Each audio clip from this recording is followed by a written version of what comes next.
Information اب کے ناظرین السلام علیکم، میں ہوں آپ کا ہوسٹ طیب منور۔ ناظرین گرامی، آج ہے 26 جنوری 2022 اور آج کی تہلکہ خیز خبر لے کر آپ کی خدمت میں حاضر ہوا ہوں۔ تو آپ سے چھوٹی سی گزارش کرتا ہوں کہ اگر آپ نے ویڈیو کو شروع سے لے کر اینڈ تک دیکھا تب بھی آپ کو بہت زیادہ فائدہ ہو سکتا ہے۔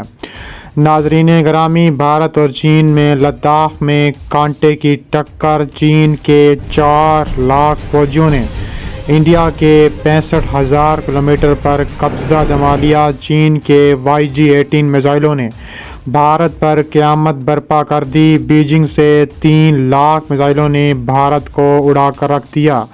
70 بیسز تباہ و برباد کر دیں۔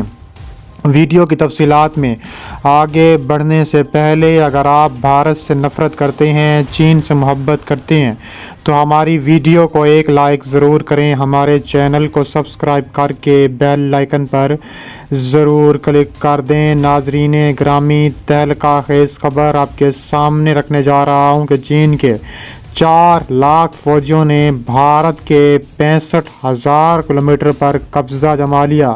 3 لاکھ YG-18 میزائلوں نے بھارت پر قیامت برپا کر دی۔ دیکھا جائے تو چین نے وہاں پر انفراسٹرکچر بھی تعمیر کرنا شروع کر دیا ہے۔ غیر ملکی خبر رساں ادارے کے مطابق چینی فوج کی تعداد میں مسلسل اضافہ ہو رہا ہے۔ کئی ایک جگہوں پر تو بھارتی اور چینی فوجی آمنے سامنے موجود ہیں۔ حکام کا کہنا ہے کہ بھارتی فوج کو چینی انفراسٹرکچر اور بڑھتی ہوئی فوج کی تعیناتی سے خطرات کا خدشہ بڑھ گیا ہے۔ مشرقی لداخ میں لائن آف ایکچوئل کنٹرول کے قریب بنیادی ڈھانچے کی تعمیر کو جاری رکھتے ہوئے چین معروف جھیل پینگانگ پر ایک نیا پل تعمیر کر رہا ہے۔ یہ پل لائن آف کنٹرول کے بالکل قریب ہی واقع ہے اور گزشتہ چند ماہ سے زیر تعمیر ہے۔ عسکری امور کے ماہرین کا کہنا ہے کہ یہ پل جھیل کے شمالی اور جنوبی کناروں کے درمیان فوجیوں کو تیزی سے تعینات کرنے کے لیے ایک اضافی محور کے طور پر کام کرے گا۔ بھارت کے بیشتر میڈیا اداروں نے یہ خبر جعلی حرفوں میں شائع کی ہے، تاہم بھارتی حکومت نے ابھی تک اس خبر پر کوئی رد عمل ظاہر نہیں کیا۔ اطلاعات کے مطابق LAC پر پل کی تعمیر چین کی جانب سے ہو رہی ہے، تاہم اس مقام سے چند محض میٹر کے فاصلے پر وہ علاقہ ہے جس پر بھارت اپنا دعویٰ کرتا ہے۔ پینگانگ جھیل کے جنوبی کنارے پر سڑک پہلے ہی سے موجود ہے، تاہم شمالی کنارہ پہاڑوں سے گھرا ہوا ہے اور وہاں تک کسی کو بھی آسانی سے رسائی حاصل نہیں ہے۔ اس پل کی تعمیر سے چین کی فوج کو بآسانی جھیل کے دونوں کناروں تک رسائی حاصل ہو جائے گی۔ پینگانگ سو جھیل 135 کلومیٹر لمبی ہے، جس میں سے 2/3 سے زیادہ چین کے کنٹرول میں ہے۔ چین جھیل میں خطرناک قلعے کے پاس نیا پل بنا رہا ہے۔ یہ علاقہ کبھی بھارت کے پاس ہوا کرتا تھا۔ حالات اتنے کشیدہ ہو گئے ہیں کہ رات کو وادی گلوان میں دونوں افواج کے درمیان جھڑپیں ہوئیں، جس میں بھارت کے 20 فوجی ہلاک ہو گئے۔ اس واقعے میں چین کے بھی چند فوجی مارے گئے تھے۔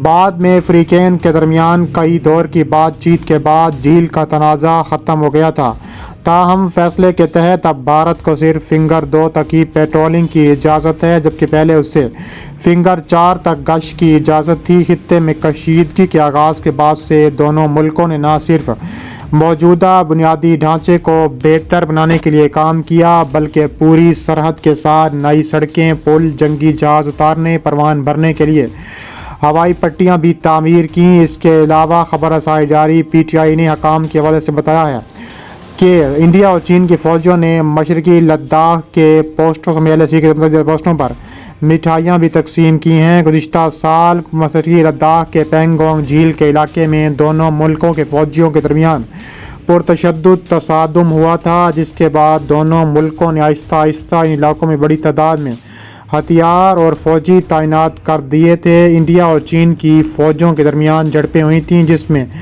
درجنوں انڈین فوجی ہلاک ہو گئے تھے۔ اس واقعے کے بارے میں انڈیا کی جانب سے بتایا گیا ہے کہ جب لداخ کی سرحد یعنی چین کی جانب سے لائن آف ایکچوئل کنٹرول پر فوج اور بھاری ٹرکوں کی تعداد میں اضافہ ہوا تھا۔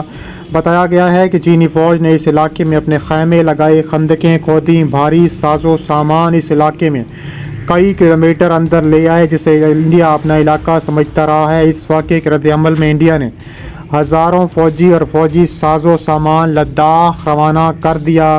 انڈیا اور چین کے درمیان سرحد تقریباً 3500 کلومیٹر لمبی ہے، تاہم سن 1962 کی جنگ کے بعد سے اس سرحد کا زیادہ حصہ تنازع کا شکار رہا اور دونوں ممالک اس بارے میں مختلف دعوے کرتے ہیں۔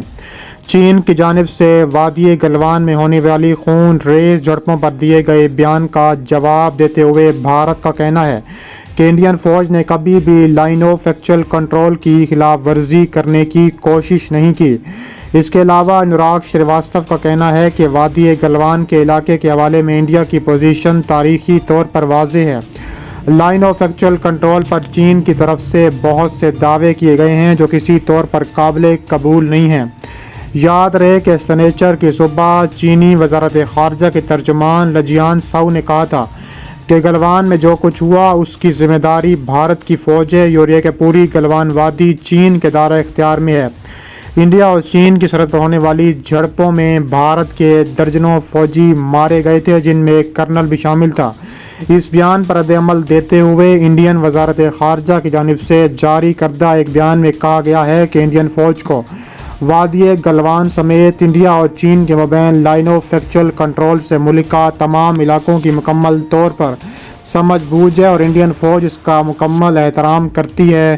انڈین فوج نے کبھی بھی لائن آف ایکچوئل کنٹرول کی خلاف ورزی کرنے کی کبھی بھی کوشش نہیں کی ہے۔ اس کے علاوہ دیکھا جائے تو دونوں ملک بھی مذاکرات کی جانب بڑھ رہے ہیں۔ میڈیا رپورٹس کے مطابق مبینہ طور پر چینی فوجیوں نے شمالی گلوان میں بارڈر پار کر کے انڈیا کے علاقے میں آنے کی کوشش کی، جس کو یہ تنازع کھڑا ہو گیا تھا کہ انڈیا اور چین کے درمیان دنیا کی طویل ترین متنازع سرحد ہے۔ دونوں ملکوں کا دعویٰ ہے کہ دراصل یہ علاقہ ان کے ملک کا حصہ ہے۔ اسی وجہ سے سرحد کی جگہ وقت کے ساتھ ساتھ تبدیل ہو سکتی ہے۔ کئی موقع ایسے آتے ہیں جب دونوں ملکوں کے فوجی آمنے سامنے ہوتے ہیں، جس سے کبھی کبھار جھڑپ کے امکانات پیدا ہو جاتے ہیں۔ ریاست سکم کے اس متنازع علاقے میں دونوں فوجوں کے درمیان تصادم کوئی نئی بات نہیں ہے۔ اس کے علاوہ فوجوں کے درمیان مار پیٹ بھی بڑے پیمانے پر ہوئی تھی اور چینی فوج نے اب اس خطے میں بڑے پیمانے پر ایک مستقل فوجی اڈہ بھی تعمیر کرنے کا فیصلہ کر لیا ہے۔